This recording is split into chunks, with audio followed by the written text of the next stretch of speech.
విదేశీ పర్యటన ముగించుకున్న చంద్రబాబు హైదరాబాద్ చేరుకున్నారు. ఇంతకీ ఆయన ఏ దేశానికి వెళ్ళారు? దుబాయా, అమెరికానా, ఇటలీయా, సింగపూరా? ఇది మాత్రం చంద్రబాబు చెబితేనే తెలిసే పరిస్థితి. ఓసారి కుటుంబయాత్ర, మరోసారి వైద్యం అంటూ చంద్రబాబు టూర్పై లీకులు వచ్చాయి. టీడీపీ శ్రేణులు ఆ లీకులు ఇచ్చాయి. కానీ లెక్కలు సరిచూసుకునేందుకే 12 రోజుల పర్యటన చేపట్టారంటూ ఆ పార్టీ నేతలే చర్చించుకుంటున్నారు.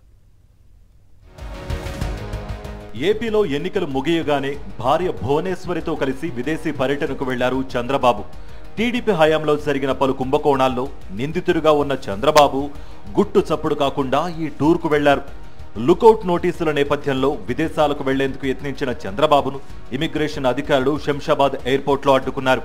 అయితే తాను వైద్యం కోసం అమెరికా వెళుతున్నానని అటు సిఐడి అధికారులతో పాటు ఇమిగ్రేషన్ అధికారులను కన్విన్స్ చేశారు చంద్రబాబు. మరోవైపు టీడీపీ శ్రేణులు సైతం వైద్యం కోసమే టీడీపీ అధ్యక్షుడు అమెరికా వెళ్లారని ప్రకటించాయి.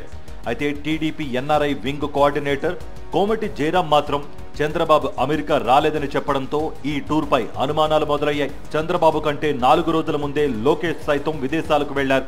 అయితే వీరంతా అమెరికా కాకుండా ఏ దేశానికి వెళ్లారనే అనుమానాలు తలెత్తాయి. ఈ 12 రోజుల పాటు వారంతా ఏ దేశాలకు వెళ్లారు, ఎవరెవరిని కలిశారు అని టీడీపీ నేతల్లో చర్చ మొదలైంది. ఏ దేశానికి వెళితే ఆ కంట్రీ పేరే చెప్పాలి గాని చంద్రబాబు ఒక మాట, కోమటి జయరాం మరో మాట చెప్పడం ఏంటని విస్తుపోతున్నారు వారు. రాష్ట్రంలో skill development, fibre net, assigned భూములు, ఇన్నర్ రింగ్ రోడ్డు వంటి పలు అవినీతి కేసుల్లో చంద్రబాబు నిందితుడిగా ఉన్నారు.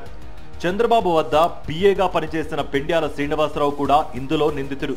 అయితే సిఐడి విచారణ నేపథ్యంలో శ్రీనివాసరావు ఎవరికీ తెలియకుండా విదేశాలకు పారిపోయారు. చంద్రబాబు చేసిన అవినీతికి సంబంధించిన ప్రతి లెక్క పెండ్యాల శ్రీనివాస్కు తెలుసుననేది బహిరంగ రహస్యమే.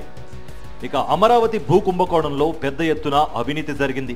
ఈ లెక్కలన్నీ అప్పట్లో సింగపూర్ మంత్రిగా వ్యవహరించిన ఈశ్వరన్కు తెలుసు.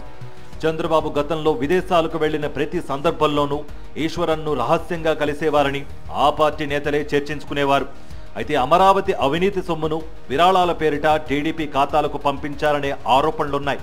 ఈసారి చంద్రబాబు అమెరికా పేరు చెప్పి సింగపూర్కు వెళ్లారా, లేక ఆయన మాజీ పిఏ పెండ్యాల శ్రీనివాసరావును కలిసేందుకు మరో దేశానికి వెళ్లారా అన్న అనుమానాలు వ్యక్తమవుతున్నాయి. తన ప్రయాణాన్ని వైద్యం ముసుగు తొడిగి లెక్కలన్నీ సరిచూసుకునేందుకే చంద్రబాబు ఈ టూర్ చేశారన్న చర్చ జోరుగా సాగుతోంది.